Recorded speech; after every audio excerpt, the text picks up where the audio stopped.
নমস্কার বন্ধুরা, সোমার রান্নাঘরে তোমাদের সবাইকে স্বাগত জানাই। আজকে আমি তোমাদের একটু অন্যরকমভাবে কাঁচা টমেটো দিয়ে ঝাল চাটনি তৈরি করে দেখাবো। তাহলে চলো বন্ধুরা, দেরি না করে রেসিপিটি শুরু করা যাক। কাঁচা টমেটো ঝাল চাটনি বানাতে আমি প্রথমেই কাঁচা টমেটো নিয়েছি।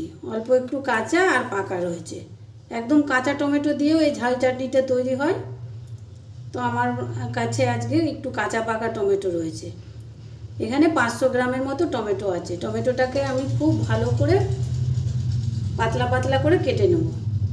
আর লাগছে হলুদ গুঁড়ো, অল্প একটু কালো জিরে, লাগছে নুন, সর্ষের তেল, আর লাগছে কাঁচা লঙ্কা, সাদা সর্ষে, কালো সর্ষে। চাটনিতে খুব বেশি ঝাল হয় না, সেই জন্য আমি 3টে কাঁচা লঙ্কা দিয়েছি। মশলাটা আমি বেটে নেব আর টমেটো পাতলা পাতলা করে আমি কেটে নেব।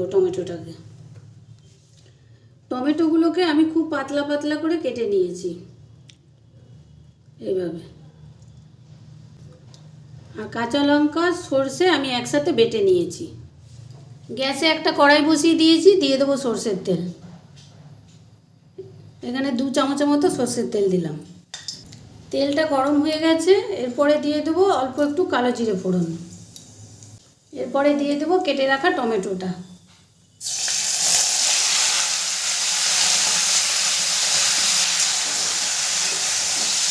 ভালো করে মিশিয়ে নেব। এরপরে দিয়ে দেবো অল্প একটু হলুদ গুঁড়ো।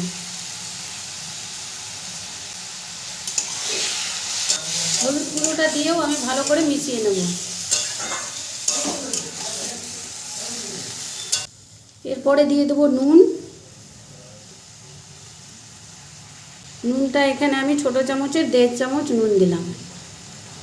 এটা ঝাল চাটনি হচ্ছে বলে এটা নুনের পরিমাণটা একটু বেশিই থাকবে। নুনটা দিয়েও আমি ভালো করে মিশিয়ে নেব। গ্যাসের ফ্লেমটাকে মিডিয়ামে রেখে 10 মিনিটের জন্য আমি ঢাকা দিয়ে দেবো। 10 মিনিট পর আমি ঢাকনাটা তুলে নেব। একটু খুন্তি দিয়ে নেড়ে দেবো। টমেটোটা সেদ্ধ হয়ে গেছে। এরপরে দিয়ে দেবো সর্ষে বাটাটা।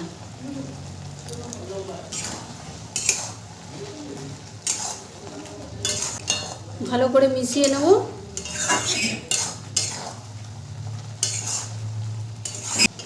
এই চাটনিটা দুপুরে গরম ভাতের সাথে ডাল দিয়ে খেতে খুবই ভালো লাগে।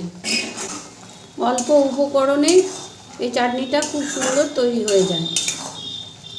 টমেটোটা আমি কিন্তু খুব বেশি গলিয়ে দেব না, শক্ত শক্ত থাকতেই চাটনিটা করতে হবে। আর সর্ষে বাটা দিয়েও আমি খুব বেশি নাড়ব না। টমেটো চাটনিটা আমার তৈরি হয়ে গেছে। এরপরে আমি নামিয়ে নেব। টমেটো চাটনিটা আমি একটা সার্ভিং বোলে সার্ভ করে নিয়েছি। দেখতেই পাচ্ছ টমেটো চাটনিটা দেখতে কতটা সুন্দর হয়েছে।